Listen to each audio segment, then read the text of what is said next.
இந்த வீடியோவில் எவ்வாறு வந்து மைக்ரோசாஃப்ட் பவர் பாயிண்ட் வந்து எப்படி வந்து எங்களோட பிசியில் வந்து யூஸ் பண்ணுறது என்பதை பற்றி இந்த வீடியோவில் பார்க்கலாம்.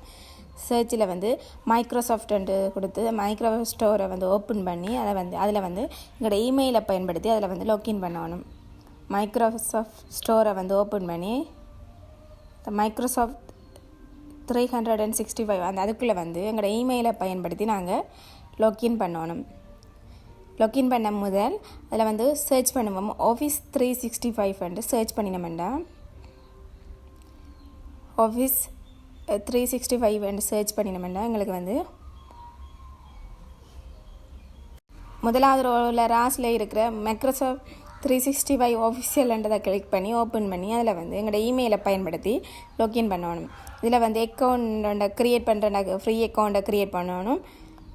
கிரியேட் அ ஃப்ரீ அக்கௌண்ட்ன்றதை கிளிக் பண்ணி நாங்கள் ஒரு அக்கௌண்ட் வந்து க்ரியேட் பண்ணணும்.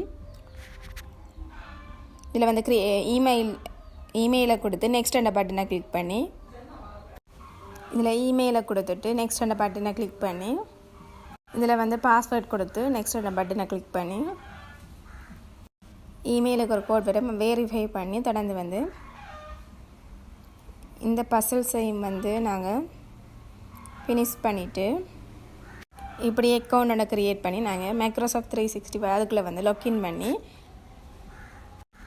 இதில் வந்து ஃப்ரீயாக வந்து பவர் பாயிண்ட்டை வந்து நாங்கள் யூஸ் பண்ணிக்கலாம். பவர் பாயிண்ட்ன்றதை கிளிக் பண்ணி நாங்கள் பிளாங்க் பவர் பாயிண்ட்டை க்ரியேட் பண்ணி இப்படி வந்து எங்களோட பிசியில் வந்து இந்த பவர் பாயிண்ட்டை வந்து யூஸ் பண்ணிக்கொள்ளலாம்.